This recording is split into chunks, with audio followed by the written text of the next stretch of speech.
এটা কে বানালো? গেল গো, গেল গেল। মশলা দিয়ে যা ভালো খেলাম। শুভ সকাল বন্ধুরা, নতুন একটা দিনে নতুন সকালে আপনাদের সকলকে স্বাগত জানাই আমার বৌমা চ্যানেলে। আজ সোমবার, ঘড়িতে বাজে 8:45, আর আমি এই যে সকাল সকাল ঘেমে নিয়ে স্নান। একবার তো এমনি স্নান করেছি, তারপর আবার ঘেমে নিয়ে স্নান হলাম। গেছিলাম ছাদে ফুল তুলতে। সকালবেলা রোদ্দুর উঠে পড়েছে, সূর্যি মশাই 2-3 দিন ধরে বেশ ডিউটি দিচ্ছে। মানে বৃষ্টির তো কোনো নামগন্ধ নেই, আর বৃষ্টি হলেও কিন্তু সেই পরিমাণে গরম হচ্ছে। যেমন গতকাল দুপুরবেলায় বৃষ্টি হয়েছে একটুখানি, কিন্তু তারপরে যা গরম দিয়েছে মানে বলার কথা নয়। আমি তো কালকে সেভাবে মানে সানডেবেলা ব্লগ সেভাবে করতেই পারলাম না এই গরমের চোটে। না ভালো মানে কিছু রান্না হয়েছে তেমন, না খাওয়ার ভিডিও শ্যুট করেছি, না কিচ্ছু। তো চলো, আজকে তো রান্নাবান্না তেমন নেই, যেমনটা জানো আজকে অল্প কিছু রান্না করছি। আর গতকালকের মাছ এখনও রয়েছে, সেই মাছ দিয়ে হয়ে যাবে। তো চলো, দিনটাকে আজকে এখান থেকেই শুরু করি। রান্না ছাড়া আর কি কি করি সেই সবও তো তোমাদের সঙ্গে শেয়ার করার আছে। চলো দিনটাকে এখান থেকেই তাহলে দারুণভাবে শুরু করি। ভাজা ভাজা মতন হয়ে গেছে, নামিয়ে দিই। এটা গরম ভাত দিলে না এক থালা ভাত খাওয়া হয়ে যাবে। আর এদিকে ডালও ফুটছে, এটা আলু ভাতে।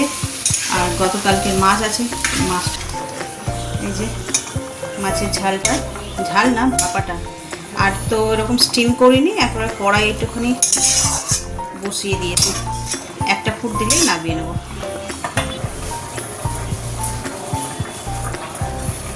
এই দেখো বাজার দিয়ে বাসন পাতা আনানো হয়েছে। মায়ের সেই কাশি আমার সঙ্গে হলো, মানে আমার জন্যই বলতে গেলে। আমি প্রথম ঘরে জ্বর কাশি নিয়ে আসলাম, যাকে সবার ছেড়ে গেছে, মায়েরই ছাড়েনি। আজকে বাজার দিয়ে বাসন পাতা আনিয়েছি। এই যে পাতাগুলোকে বেশ ভালো করে একটু ধুতে হবে। পাতার পিছনে পিছনে, সামনেটা পুরো পরিষ্কার, কিন্তু পিছনে তোমার থাকে এই সমস্ত ছোটো ছোটো পোকামাকড়। ওইগুলোকেই ভালো করে বেছে নিয়ে থিতো করে রস করে খাওয়ানো হবে। তুলসী পাতা, মধু, তারপরে সেই মধু তুলসী আমার দিদি গাছ দিয়ে গেছিলো, সেই সব খাওয়ানো হচ্ছে। তাও বাসক পাতাটা না হলে ঠিক। তো চলো খেতে করে নিই। অনেকগুলোই এনেছে, একটু ফ্রিজের যত্ন করে রাখতে হবে, রেখে রেখে খাওয়াতে হবে। এই যে আমার হেলদি ব্রেকফাস্ট রেডি করছি। এখানে ওটস আর এখানে স্যালাড নিয়ে নিয়েছি একটু। আর এই আমার স্পেশাল ঘরে পাতা দই, পুরো আইসক্রিমের মতন হয়।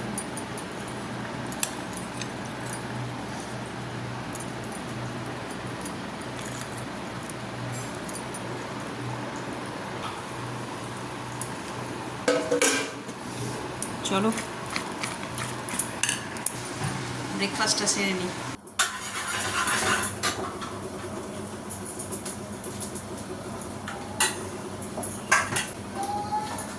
আমার তো ব্রেকফাস্ট দেখে দেখি এখানে হচ্ছে গোলা রুটি, ছেলে ওই খেতে খেতেই করে দিচ্ছি ওটা।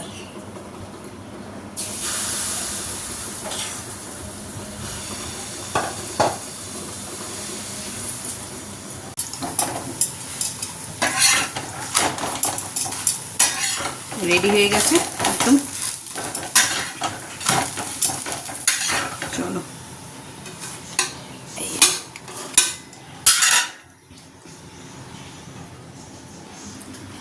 এই হলো ছেলের ব্রেকফাস্ট। গেল গো, গেল গেল, আর গেল, সময় হয় না। এই যে শাড়িটার জন্য বলছি, বৃষ্টির জন্য এইভাবে দিয়েছি, যাতে বৃষ্টি আসার আগে শুকিয়ে যায়। আর এত রোদ্দুর উঠেছে, আর আমারও সময় হয়নি যে আসবো তুলে নেবো। এইভাবে খুলে মেললে কি হয়, পুরো রোদ্দুরটা পড়ে তো রং জ্বলে যায়। নতুন কাপড়, নতুন বলতে বেশি পরা হয়নি, এখনই যদি রং জ্বলে গিয়ে সাদা হয়ে যায়। আর এই কালারগুলো তো জানোই কেমন রং ওঠে, বেশ ভালো রং উঠছে। তারপরে চড়া রোদে টান টান করে মেলেছি না, ভাবলাম যাই মেলে দিই এরকম করে, তারপরে সুযোগ বুঝে এসে চট করে তুলে নেবো শুকিয়ে গেলে। আর সুযোগই হলো না, কাপড়টার রং জ্বলে গেল। বাবারে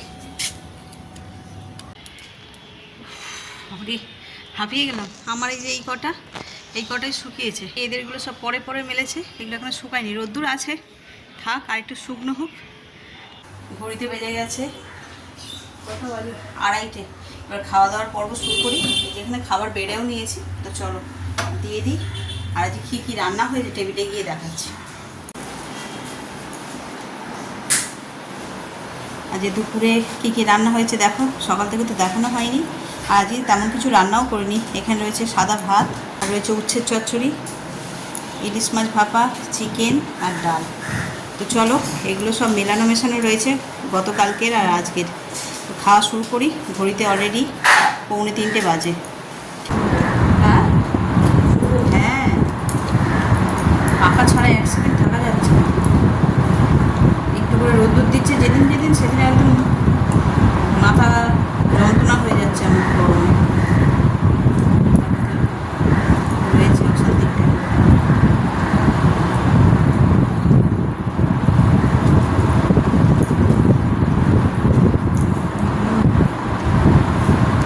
পাখা দুখানা পাখা চালিয়ে দিয়েছি বলছে, এখানে দুখানা পাখা চালিয়ে দিয়েছি, আওয়াজ আসছে ভিডিওতে, কিন্তু কিছু করার নেই, পাখা বন্ধ করে খাওয়ার কথা ভাবাই যাবে না। আর এই দিকটা তো একদম আমাদের ছাদের উপরে কোনো অন্তর নেই বলে পুরো গরমটা নামে নিচে। ওই হ্যাঁ, কোন দিকে? হ্যাঁ সেই তো বলছি, ছাদের উপর তো আমাদের ঘর নেই, তাই বলছি। এবার কি এসি চালালে তখন ঘরটা ঠান্ডা হয়ে যায়, কিন্তু হলটা তো আর ঠান্ডা হয় না কোনোভাবে।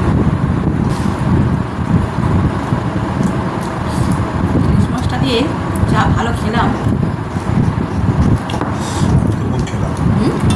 আমি তো খুব খেলাম। আমরা তো কালকে খেয়েছি, আজকে মনে হলো বাসি হতে তার স্বাদ আরও দ্বিগুণ বেড়ে গেছে। অনেকটা দিয়েছিলাম সাপা চা।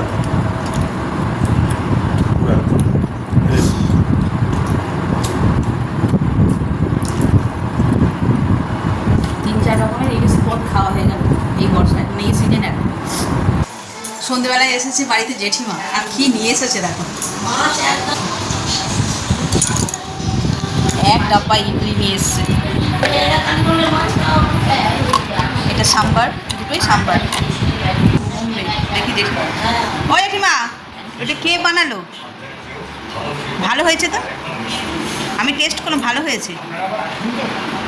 আমি তো এমনি রাস্তা ওই তুমি নিয়ে আসো, আমার একদম ভালো লাগে না খেতে, ওই যে ঝোলটা ট্যাল ট্যাল করে। এইটা খেলাম, বেশ ভালো সুস্বাদু।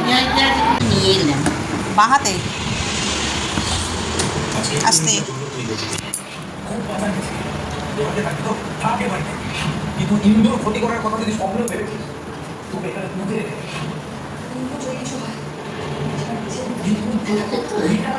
হ্যাঁ, আমার তো সারাদিন আজকে একটু বৃষ্টি পড়েছে।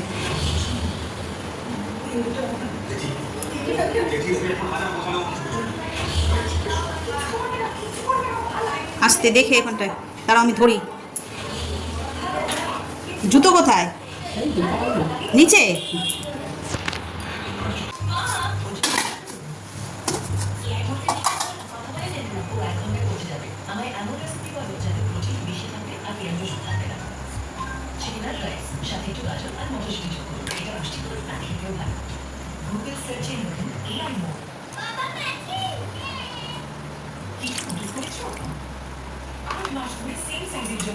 ডালটা খুব টেস্টি হয়েছে। ডালটা মানে ডাল বলছি, সাম্বারটা খুব টেস্টি। আমি এটাই সাম্বারটা একটু টেস্ট করে দেখলাম। হ্যাঁ খাও, ছোটো ছোটো তো দেখবে, মেজদা নিয়ে আসে বড় বড়। তরকারিটা খুবই ভালো, তরকারিই বলছি আমি এর সাথে।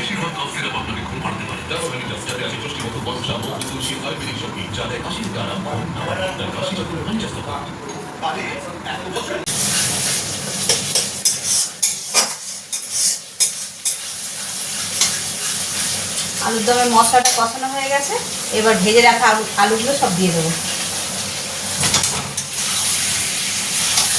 দেখতে দেখতে পুজোও চলে এলো, আর হাতে গোনা কটা দিন বাকি। আমি এই ভিডিওগুলো দেখছি, কী বলে শাড়ির ভিডিওগুলো হয় না, বড় বাজারে কিংবা গড়িয়াহাটের কিংবা কোনো বড় দোকানের শাড়ির সমস্ত ভিডিওগুলো দেখে। কি সুন্দর সুন্দর সব শাড়ি দেখাচ্ছে, মানে ট্রেন্ডিং যে শাড়িগুলো এবছর পুজোয় নতুন, তার মধ্যে তো একটা হচ্ছে যে মিরর সিল্ক আগেও বেরিয়েছে, কিন্তু এবারেরটা হচ্ছে যে মিরর মডেল। আলুর দমটা হয়ে গেছে একদম রেডি। চন্দ্রমুখী আলু না, ওই জন্য এরকম অদ্ভুত মার্কা হলো, সাইডগুলো পুরো গলে গেছে। চলো এবার দিয়ে দিই, ধনে পাতা দিয়ে দিলেই হয়ে যাবে। দিয়ে খানিকক্ষণ চাপা দিয়ে রেখে দেবো, যাতে ধনে পাতার ঘ্রাণটা পুরো আলুর দমের মধ্যে চলে আসে।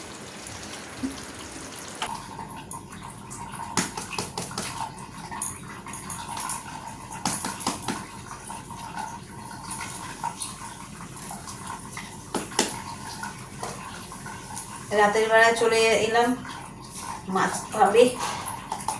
মাছকে খাবার দিতে। এটা এত বিচ্ছিরি গন্ধ, সবে খাবার খেয়ে এসেছি তো, নাকের কাছে গেল যেন বমি পেয়ে যাবে। তো চলো আজকে দিনটা এই পর্যন্তই রাখছি। খাওয়া দাওয়া হয়ে গেছে, সমস্ত কাজও গোছানো হয়ে গেছে, এবার জাস্ট শুতে যাব। তো ছেলে বললো যে মা মাছটাকে একটু খেতে দিয়ে দাও। রাতের বেলা দেয় না জানি, তাও মনে হয় ভুলে গেছে দিতে, ওই জন্যই বললো। তো চলো একেও খাবার দিয়ে দিলাম, বাড়ির সকল সদস্যদের মতন এরও ডিনার কমপ্লিট। এবার শুয়ে পড়ার পালা। অনেকটা রাত্রি হয়ে গেছে, 11:45 মতন বাজে। ওই শুতেই যাচ্ছিলাম, মেডিসিনও খাওয়া হয়ে গেছে। তো চলো আজকের পর্বটাকে এই পর্যন্তই রাখছি তাহলে। এত পর্যন্ত যারা দেখছেন তাদের অসংখ্য ধন্যবাদ। এত পর্যন্ত দেখে যদি কিছু ভালো লেগে থাকে তাহলে please like, comment, share and subscribe. সকলে ভালো থাকবেন, সুস্থ থাকবেন। আগামীকাল আবার একটা নতুন দিনের সঙ্গে দেখা হচ্ছে। Good night.